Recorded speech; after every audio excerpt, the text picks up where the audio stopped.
Om Sai Ram, Chapter 8, Importance of Human Birth, Sai Baba Begging Food, Baiji Bai Service, Sai Baba's Dormitory, His Affection for Kushal Chand.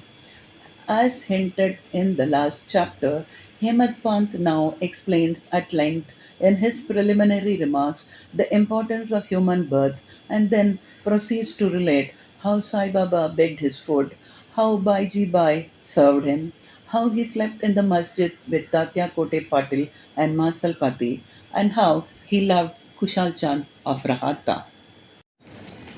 Importance of human birth. In this wonderful universe, God had created millions, 84 lakhs according to Hindu Shastra calculation, millions of creatures, including gods, demigods, insects, beasts, and men, inhabiting heaven, hell, earth, ocean, sky, and other intermediate regions. Of these, those creatures are souls whose merits preponderate, go to heaven, and live there till they enjoy the fruits of their actions. And when this is done, they are cast down, while those souls whose sins or demerit preponderate go down to hell and suffer the consequences of their misdeeds for as long as they deserve it. When their merits and demerits balance each other, they are born on earth as human beings and are given a chance to work out their salvation. Ultimately, when their merits and demerits both are worked out completely, they get their deliverance and become free. To put the matter in a nutshell, souls get their birth or transmigration according to their deeds and evolvement. Special value of the human body. As we all know, four things are common to all the creatures, that is, food, sleep, fear, and sexual union. In the case of man, he is endowed with a special faculty, that is, knowledge, with the help of which he can attain God vision, which is impossible in any other species.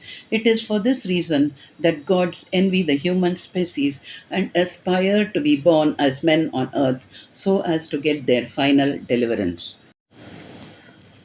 Some say that there is nothing worse than the human body, which is full of filth, mucus, phlegm, and dirt, and which is subject to decay, disease, and death. This is true to a certain extent, but in spite of these drawbacks and defects, the special value of the human body is that man has got the capacity to acquire knowledge. It is only due to the human body or on account of it that one can think of the perishable and transitory nature of the body itself and of the world and have aversion for sense enjoyments and can discriminate between the unreal and the real and thus attain God vision. So, if we reject or neglect the body because it is filthy, we lose the chance of God vision, and if we indulge it and run after sense enjoyments because it is precious, we go to hell. The proper course, therefore, for us to pursue is the following: that the body should neither be neglected nor fondled, but should be properly cared for, just as a traveler on horseback takes care of his horse on the way till he reaches his destination and returns home. Thus, the body should ever be used or engaged to attain God vision or self realization, which is the supreme end of life. It is said that though God created various kinds of creatures, he was not satisfied, for none of them was able to know and appreciate his work. So he had to create a special being, man, and endow him with a special faculty, that is knowledge. And when he saw that man was able to appreciate his Leela, marvelous work and intelligence, he was highly pleased and satisfied. Vide Bhagavat 11 9 28. So, really, it is fortunate to get a human body, better still to be born in a Brahmin family, and best to get an opportunity of being close to Sai Baba's feet and surrendering to him. Man's endeavor. Realizing how precious human life is and knowing that death is certain and may snatch us at any time, we should be ever alert to achieve the object of our lives. We should not make the least delay, but make every possible haste to gain our object, just as a king leaves no stone unturned to seek his lost son. So, with all earnestness, we should strive to attain our end, that is, self realization. Casting aside laziness, warding off drowsiness, we should day and night meditate on the self. If we fail to do this, we reduce ourselves to the level of beast. How to proceed? The most effective and speedy way to gain our object is to approach a worthy saint or sage, that is Sadguru, who has himself attained God vision. What cannot be achieved by hearing religious discourses and study of religious texts is easily obtained in the company of such worthy soul. Just as the sun only gives light, which all the stars put together cannot do, so the Sadguru alone imparts spiritual wisdom, which all the sacred books and sermons cannot do. His movements and simple talk gives us silent advice. The virtues of forgiveness, calmness, disinterestedness, charity, benevolence, control of mind and body, egolessness, etc., are observed by the disciple as they are being practiced in such pure and holy company. This enlightens their minds and lifts them up spiritually. Sai Baba was such a sage or Sadguru. Though he acts as a fakir, he was always engrossed in self. He always loved all beings in whom he saw God or divinity. By pleasures he was not elated. He was not depressed by misfortune. A king and a pauper were the same to him. He, whose glance would turn a beggar into a king, used to go begging food from door to door in Shirdi, and let us now see how he did it. Baba begging food.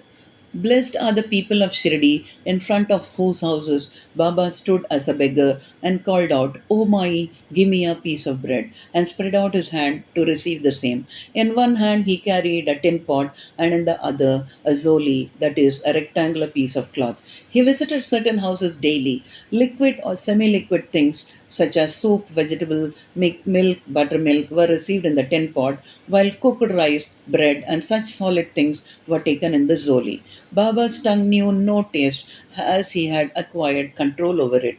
So, how could he care for the taste of different things mixed up together? Whatever things he got in the zoli and in the tin pot were mixed together and partaken by Baba to his heart's content. Whether particular things are tasty or otherwise was never noticed by Baba, as his tongue was devoid of the sense of taste altogether.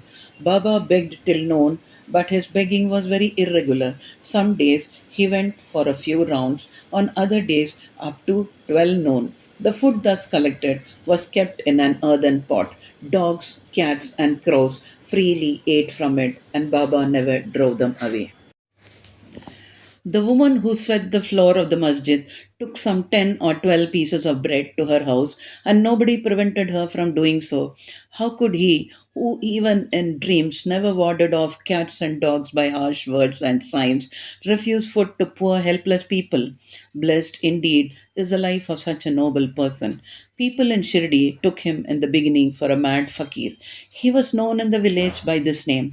How could one who lived on alms by begging a few crumbs of bread be revered and worshipped? But this fakir was very liberal of heart, detached and charitable. Though he looked restless from outside, he was firm and steady inside. His way was inscrutable. Still, in that small village, there were a few kind and blessed people who recognized and regarded him as a great soul. One such person's account is given below. Baija Bai's brilliant service. Tatya Kote's mother, Baija Bai, used to go to the woods every noon with a basket on her head containing bread and vegetables. She roamed in the jungle, course after course, trampling bushes and shrubs in search of the mad fakir, and after finding him, fell at his feet. The fakir sat calm and motionless in meditation while she placed a leaf before him, spread her things, eatables, bread, vegetables, etc., thereon, and fed him. Wonderful was her faith and service. Every day she roamed at noon in the jungles and insisted upon Baba to partake of the lunch. Her service, Upasana or penance, by whatever name we call it, was never forgotten by Baba till the end. Remembering fully what service she rendered, Baba benefited her son significantly. Both the son and the mother had great faith in the fakir, who was their god. Baba often said to them that Fakiri is real and lordship is transient. After some years, Baba stopped going into the woods and began to live in the village and take his food in the masjid. Thus, Baijabai's troubles of roaming in the jungle ended. Dormitory of Trio. Ever blessed are the saints in whose heart Lord Vasudeva dwells, and fortunate indeed are the devotees who get the benefit of the company of such saints. Two such fortunate fellows, Tatya Kote Patil and Bhagat Mahasalpate, equally shared the company of Sai Baba. Baba also loved them both. These three persons slept in the masjid with their heads towards the east, west, and north, and with their feet touching one another's at the center. After spreading their bed, they lay on them, chit chatting and gossiping till late at night. If any of them showed any signs of sleep, others would wake him up. For instance, if Tatya began to snore, Baba at once got up and shook him from side to side and pressed his head. If it was Mahasalpate, he pulled him close, stroked his legs, and patted his back. In this way, for a period of 14 years, Tatya, leaving his parents at home, slept in the masjid on account of his deep love for Baba. How happy and never to be forgotten were those days. How to measure that love and how to value the grace of Baba. After passing away of his father, Tatya took charge of the household affairs and began to sleep at home. Kushal Chand of Rahata. Baba loved Ganpat Kote Patil of Shirdi. He loved Chandraban Sheth Marwadi of Rahata equally. After the demise of this Sheth, Baba loved his nephew Kushal Chand equally or perhaps more and looked after his welfare day and night. Sometimes in a bullock cart and other times in a tonga with intimate devotees, Baba went to Rahata. People of that village would come out with band and music and receive Baba at the gate of the village and prostrate before him. Then he was taken into the village with great honor and ceremony. Kushal Chand took Baba to his house, seated him in a comfortable seat, and gave him good meal. Then they talked freely and merrily for some time, after which Baba returned to Shirdi, giving delight and blessings to all. Shirdi is midway and equidistant from Rahata on one side and Ingom on the other. Baba never went beyond these places during his lifetime. He never saw any train nor traveled by them. Still, he knew exactly the timings of arrival and departure of all trains.